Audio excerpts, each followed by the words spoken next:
அனைத்தும் வாய்க்கும், சகலமும் வாய்க்கும், சம்பூர்ணம் உண்டாகும். குறைவில்லாமல் ஆண்டவர் உங்களை காப்பாற்றுவார். பயப்படாதிருங்கள், திகிலடையாதிருங்கள், சஞ்சலப்படாதிருங்கள், சந்தேகப்படாதிருங்கள். கர்த்தருடைய வழி உங்களுக்கு சகலத்தையும் வாய்க்கச் செய்யும் வழியாக இருக்கும். எனக்கு அருமையானவர்களே, சங்கீதம் 37:5 உன் வழியை கர்த்தருக்கு ஒப்புவி, அவர் மேல் நம்பிக்கையாயிரு, அவரே காரியத்தை வாய்க்க பண்ணுவார். அப்படிப்பட்ட வழியிலே உன்னை நடத்துவார். அவரை இறுக பிடித்துக் கொள்ளுங்கள். இயேசு இயேசு இயேசு.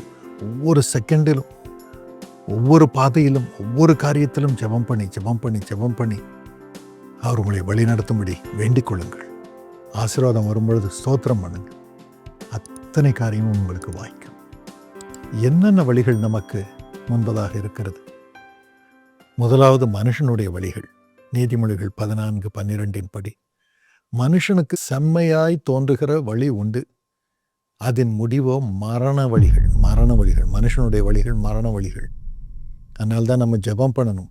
சங்கீதம் 86:11 பக்தன் இப்படி ஜெபம் பண்ணுகிறான், கர்த்தாவே உமது வழியே எனக்கு போதியும், நான் உமது சத்தியத்திலே நடப்பேன், நான் உமது நாமத்திற்கு பயந்திருக்கும்படி என் இருதயத்தை வழி நடத்தும்.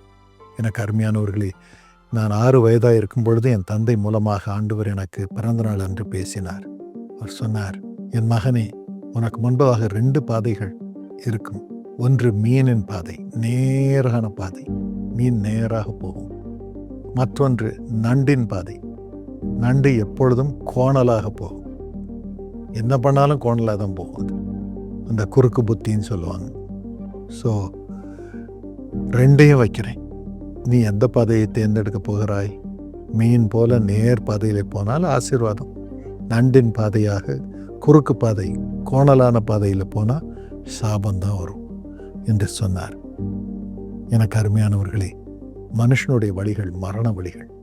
ஆனால் ஆண்டவரை நோக்கி நம்ம ஒவ்வொரு நாளும் ஒவ்வொரு செகண்டும் ஜெபம் பண்ணும் பொழுது அவருக்கு பயந்திருக்கும்படி செய்து சத்தியத்தில் நடக்க வைத்து ஜீவனை கொடுக்கும் பாதையிலே நடத்துகிறார்.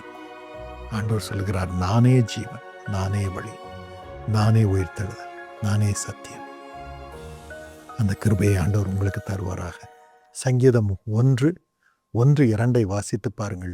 நாம் கர்த்தருடைய வழியில், ஆண்டவர் இயேசுவின் வழியில் வேதத்தை வாசித்து அதன்படி நடக்கும் பொழுது துன்மார்க்கருடைய வழியிலே நடவாமல், பாவிகளுடைய வழியில் நில்லாமல், பரியாசக்காரர் உட்காரும் இடத்தில் உட்காராமல் இருக்கிறோம். அது நம்மை பாதுகாக்கிறது. அப்பொழுது மரண வழிகள் நம் வாழ்க்கையிலே வருவதில்லை. 2வதாக ஆண்டவர் நமக்கு ஞானத்தின் வழியை கொடுக்கிறார். நீதிமொழிகள் 4:11 ஞான பாதையை உனக்கு போதித்தேன் என்று நாம் இந்த வசனத்திலே வாசிக்கிறோம்.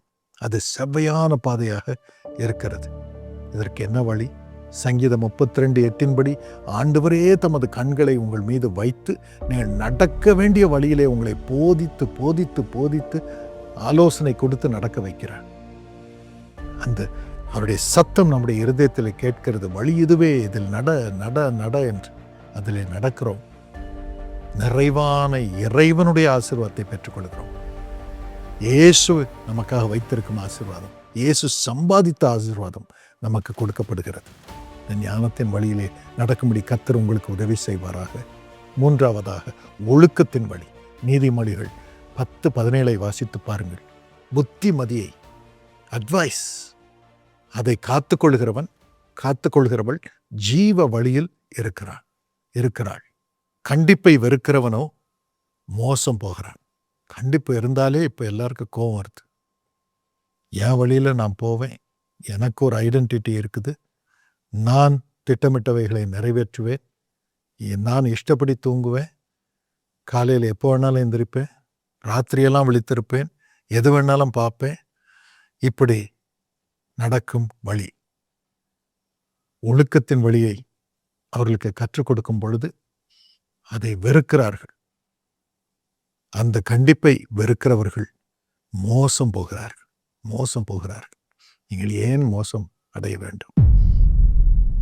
புத்திமதிகளை காத்துக்கொண்டு ஜீவ வழியிலே நடவுங்கள். எப்பவும் எல்லார்ட்டையும் ஆலோசனை கேளுங்க. ஆண்டவர் வழி நடத்துவார்.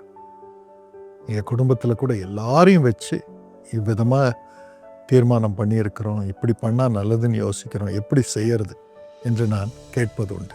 கேட்டி முதற்கொண்டு உட்கார வைத்து நாங்கள் பேசுவோம். என்ன ஆச்சரியம், பாலகர் வாயினாலே ஆண்டவர் துதியை ஏற்படுத்துகிறார். ஞானத்தோடு அவர்கள் பேசுவதை நான் பார்த்திருக்கிறேன். கரெக்டான ஒரு வழிநடத்துதல் வரும். என்ன ஆச்சரியம், எல்லாருக்குள்ளும் ஒரு மனமகிழ்ச்சி. நீதிமொழிகள் 3:6 உன் வழிகளிலெல்லாம் அவரை நினைத்துக்கொள், அப்பொழுது அவர் உன் பாதைகளை செவை பண்ணுவார். எல்லா காரியங்களிலும் ஆண்டவரை நினைத்து கொள்ளுங்கள். கரெக்டாக நடக்கணும் சாமி. யோவான் 14:6 ஆண்டவர் சொல்கிறார், நானே வழி, நானே ஜீவன், நானே உன்னை நடத்துவேன், ஒழுக்கத்தின் பாதையில் நடத்துவேன்.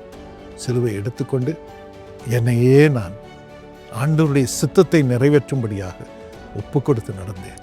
அப்படியே நடக்கும்படி செய்வேன். அப்பொழுது ஜீவ வழியிலே நடப்பாய். அதனால்தான் இயேசுவான் 3ஆம் நாள் உயிரோடு எழும்பினார். பிதாவின் சித்தத்தை அப்படியே நிறைவேற்றினார்.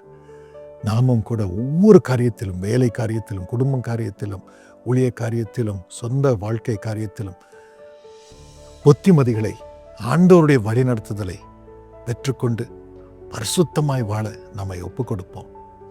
ஆண்டவர் வழிநடத்துதலை கேட்டு கேட்டு செய்வோம்.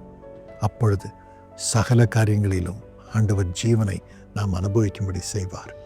உன் வழிகளையெல்லாம் கர்த்தருக்கு ஒப்புவித்து அவர் மேல் நம்பிக்கையாயிரு. அவரே காரியத்தை வாய்க்க பண்ணுவார். அப்பா, இந்த கிருபையை உமது பிள்ளைகளுக்கு தாரும். எல்லாம் வாய்க்கட்டும், வாய்க்கட்டும், வாய்க்கட்டும். ஆசீர்வாதமாயிருக்கட்டும். உமது வழியிலே நடக்க கிருபை செய், இயேசுவின் நாமத்தில் ஆமென். எனக்கு அருமையானவர்களே, 22 வயதிலிருந்து 35 வரைக்கும் யூத் பிளெஸிங் பிளான் என்ற ஒரு புது பிளானை உங்களுக்காக பிரகடனம் பண்ணியிருக்கிறோம். இதில் 2 நாளாகமம் 1:12 ஆண்டவர் உங்களுக்கு ஞானத்தையும் அறிவையும் செழிப்பையும் கொடுக்க விருப்பமுள்ளவராக இருக்கிறார். இந்த ஆசீர்வாதத்தை நீங்கள் பெற்றுக்கொள்ளும்படியாக உங்களுக்காக இயேசு அழைக்கிறார். ஜெபகோபுரத்திலே ஜெபம் ஏறெடுக்கப்படும். இதில் இணைந்திருக்கும் அத்தனை பேரும் ஞானம், அறிவு, செழிப்பு என்ற ஆசீர்வாதங்களினால் நிரம்பி இருக்கும்படி ஆண்டவர் செய்வார். விசேஷமாக இந்த நாட்களில் 21 வயதுக்கு பிறகு வேலை தேட வேண்டும், இன்னும் மேற்படிப்பு படிக்க வேண்டும், இல்லை என்றால் திருமணம் செய்து கொள்ள வேண்டும், இன்னும் பிஸ்னஸ் ஆரம்பிக்க வேண்டும். இதுக்கெல்லாம் வழிநடத்துதல் வேணும், ஆண்டவருடைய அனுகூலம் வேணும். சில பேருக்கு திருமணம் ஆன பிறகு பலவிதமான சஞ்சலங்கள் வருகிறது. அந்த நேரத்திலும், திருமணங்கள் உடைக்கப்பட்ட நேரத்திலும் திரும்ப அவர் வாழ்க்கை கட்டப்பட வேண்டும். இன்னும் ஆண்டவருடைய சேவையை செய்ய அனுகூலம் வேண்டும். இதற்கெல்லாம் வாலிப ஆசீர்வாத திட்டத்தில் நீங்கள் இணைந்து கொள்ளும்படி உங்களை அன்போடு கேட்டுக்கொள்கிறேன். உங்களுக்காக நாங்கள் ஜெபம் பண்ண விரும்புகிறோம். நீங்கள் உங்கள் காணிக்கையின் மூலமாக யூடர்ன் ஊழியத்தை நீங்கள் தாங்கலாம். வாலிபர்களுக்காக நாங்கள் செய்யும் ஊழியம் எத்தனையோ லட்சம் மக்களுக்கு சோஷியல் மீடியா மூலமாக ஒவ்வொரு நாளும் கர்த்தருடைய வார்த்தை செல்லுகிறது. ஸ்பெஷல் ப்ரோக்ராமிங் பண்ணுகிறோம். இதற்கான ப்ரொடக்ஷன்ஸ் எல்லாம் பண்ண வேண்டியதாக இருக்கிறது. பெரிய டீம் உருவாகி இருக்கிறது. எத்தனையோ லட்சம் செலவழிக்கப்படுகிறது. இந்த யூடர்ன் ஊழியத்தை நீங்கள் தாங்குவீர்கள். இலவசமாக யூத்துக்கு நாம் சேவை செய்கிறோம். யூத் மீட்டிங்ஸ் நடைபெறுகிறது, யூத் ஈவெண்ட்ஸ் நடைபெறுகிறது, யூத் வெப்சைட்டிலும் இன்னும் மேகசினிலும் ஆயத்தம் பண்ணப்படுகிறது. இதற்கென்று டீம்ஸ் செயல்பட்டு வருகிறார்கள். அவர்கள் எல்லாம் நீங்கள் தாங்குவீர்கள். இதற்கான பலனை கர்த்தர் 100 உங்களுக்கு தந்து உங்கள் எதிர்காலத்தை ஸ்திரமாய் ஸ்தாபித்து அவரோடு இணைய செய்து உயர்ந்த ஸ்தானங்களுக்கு ஏறி வர பண்ணும்படி உங்களை ஆண்டவர் ஆசீர்வதிப்பார். அதோடு கூட உங்களுக்காக விசேஷமாக ஜெபம் ஏறெடுக்கப்படும். இன்னும் முழுமையாக இந்த ஊழியத்தை ஆதரிக்கும் பொழுது உங்களுக்கு ஸ்பான்சர்ஷிப் இலவசமாக ப்ரோக்ராம்ஸ் கொடுக்கப்படும். டெலிவிஷன் மூலமாக உங்கள் பிறந்தநாள் அன்று நான் உங்களுக்காக ஜெபம் பண்ணுவேன். அதோடு கூட பல திட்டங்கள் உங்களுக்கு இருக்கிறது.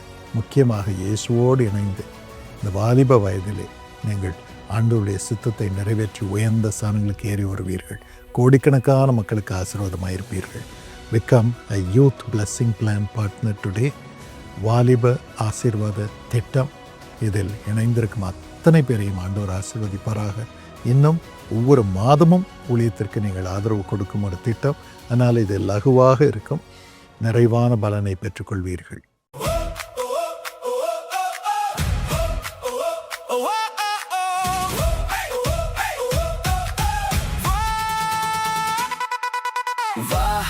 இதயம் திறந்து வா, இயேசுவின் அன்பை காணவா.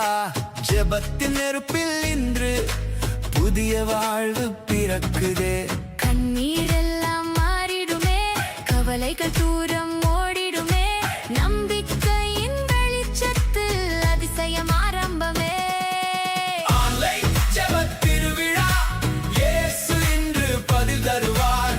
ஆன்லைன் ஜெபத் திருவிழா, உன் வாழ்வில் அதிசயம் செய்வார். Jesus calls online prayer festival வருகின்ற ஆகஸ்ட் 15ஆம் தேதி காலை 11 மணிக்கு ஜீசஸ் கால்ஸ் ஃபேஸ்புக், இன்ஸ்டா மற்றும் யூடியூப் சேனலில் மறக்காம பாருங்கள். உங்களுடைய விண்ணப்பத்திற்கு பதிலை பெற்றுக் கொள்ளுங்கள். தேவ ஆசீர்வாதத்தை பெறுங்கள்.